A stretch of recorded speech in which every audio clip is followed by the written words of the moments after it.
जय हिंद। आइए हम लोग जानते हैं 1892 के भारतीय परिषद अधिनियम के बारे में।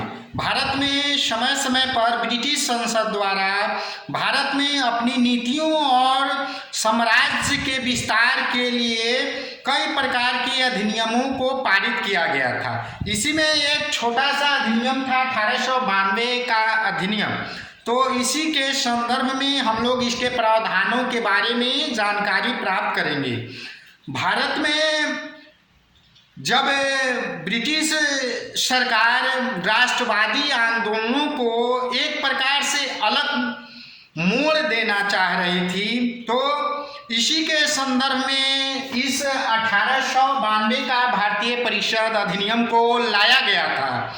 भारत में राष्ट्रवादी क्या कर रहे थे कि अपनी आंदोलन की गतिविधियों को तेज गति से बढ़ा रहे थे, और राष्ट्रवादियों ने मिलकर क्या किया कि राजनीतिक रूप से भी आंदोलन को तेज कर दिया था।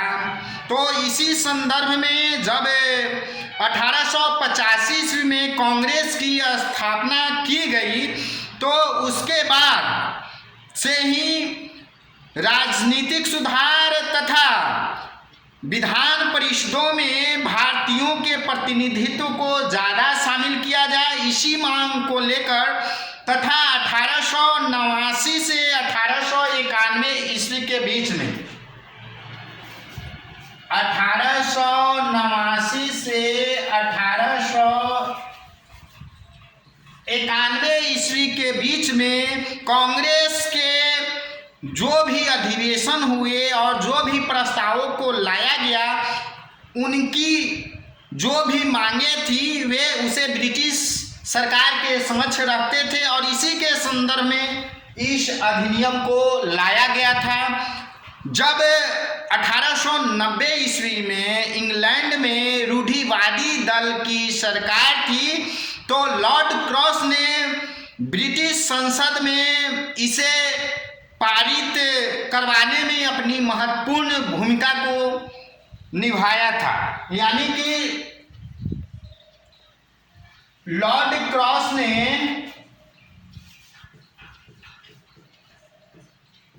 इस अधिनियम को पारित करवाया था, इसलिए इस अधिनियम को क्रॉस के अधिनियम के नाम से भी जाना जाता है। इस अधिनियम का खाका लॉर्ड डफरिन ने तैयार करवाया था।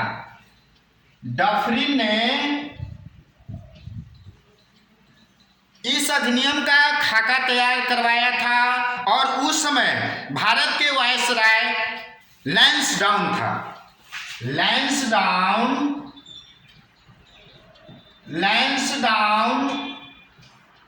उस समय भारतीय वायसराय थे, और यह अधिनियम किसी भी रूप में भारतीय और राष्ट्रवादियों को और आम जनता को, जो भी भारतीय आम जनता थे, उनको संतुष्ट नहीं कर सका।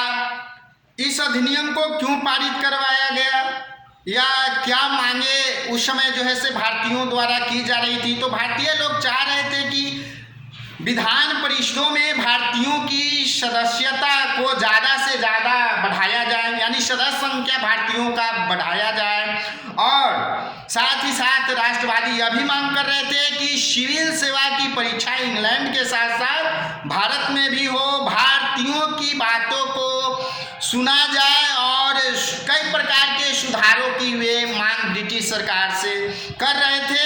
और इसी के सिलसिले में जब कांग्रेस की स्थापना हुई, तो उसके बाद ही इस अधिनियम को मंजूरी दी गई थी। तो आइए हम लोग जानते हैं कि इस अधिनियम के द्वारा कौन कौन सा प्रावधान लागू किया गया।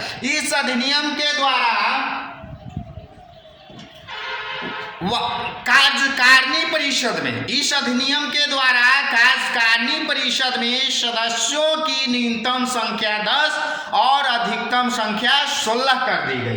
कार्यकारिणी परिषद में सदस्यों की न्यूनतम संख्या 10 और अधिकतम संख्या 16 कर दी गई। साथ ही साथ इसमें 40% अशासनिक और गैर सरकारी सदस्यों को शामिल करने की बात की गई। 40% अशासनिक और गैर सरकारी सदस्यों को शामिल करने की बात कही गई। इसमें कुल सदस्यों की संख्या का 2/5 भाग गैर सरकारी और अशासनिक होने चाहिए।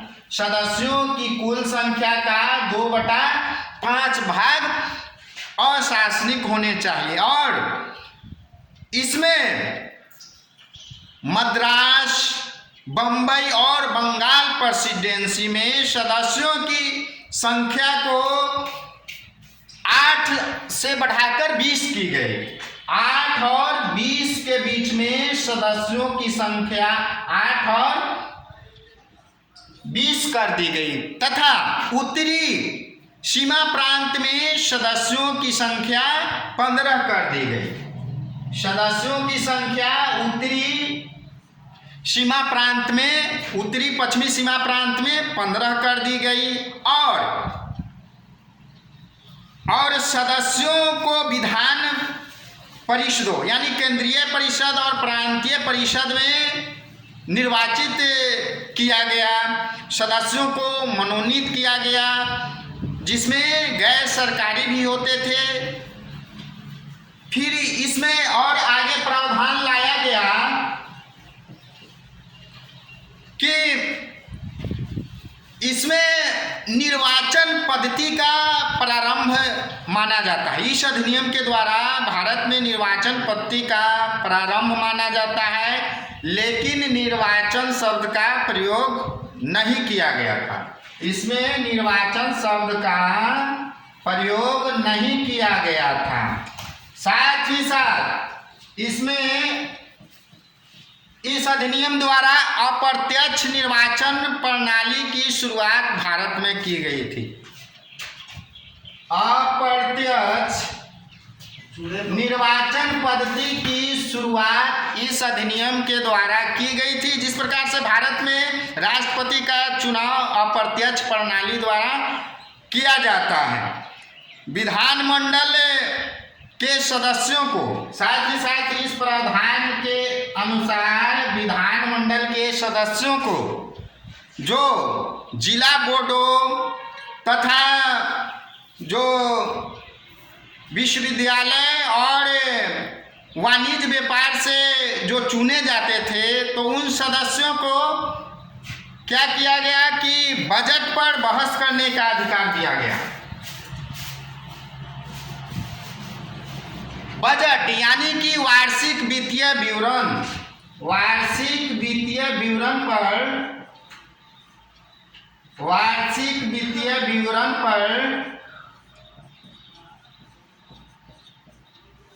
बहस करने का अधिकार दिया गया। वार्षिक वित्तीय विवरण यानी भारतीय संविधान के संदर्भ में देखा जाए तो 112 अनुच्छेद में इसका उल्लेख किया गया है, लेकिन बजट का उल्लेख नहीं किया गया। वार्षिक वित्तीय विवरण का 112 अनुच्छेद में। साथ ही साथ इसके द्वारा प्रावधान लाया गया कि जो भी सदस्य होंगे, यानी जो भी गैर सरकारी सदस्य होंगे, जो भी भारतीय सदस्य होंगे, वे लोग लोकहित, जनहित के मामलों पर 6 दिन की पूर्व सूचना के द्वारा सरकार से प्रश्न पूछ सकते थे। 6 दिन की पूर्व सूचना के द्वारा सरकार से प्रश्न पूछ सकते थे जनहित के मामलों पर और लोकहित के मामलों पर। लेकिन यदि कोई भी पूरक प्रश्न आएगा तो वे लोग पूरक प्रश्न को नहीं उठा सकते थे और सरकार उनकी बातों को नहीं भी मान सकती थी। यानी एक प्रकार से भारत में इस प्रणाली के द्वारा, प्रत्यक्ष निर्वाचन प्रणाली के द्वारा संसदीय व्यवस्था का प्रारंभ माना जाता है। संसदीय व्यवस्था का प्रारंभ माना जाता है। और राष्ट्रवादी हमेशा से ही अपनी गतिविधियों को अलग रूप देना चाह रहे थे और राष्ट्रवादी आंदोलनकारी लोग कनाडा और ऑस्ट्रेलिया में स्वशासित उपनिवेशों की तर्ज पर भारत में भी स्वशासन की मांग रखना शुरू कर दिए थे। और राष्ट्रवादियों ने तो यहाँ तक कहा कि प्रतिनिधित्व के बिना कर नहीं। उन्होंने कहना शुरू कर दिया कि प्रतिनिधित्व के बिना कर नहीं, प्रतिनिधित्व के बिना कर नहीं।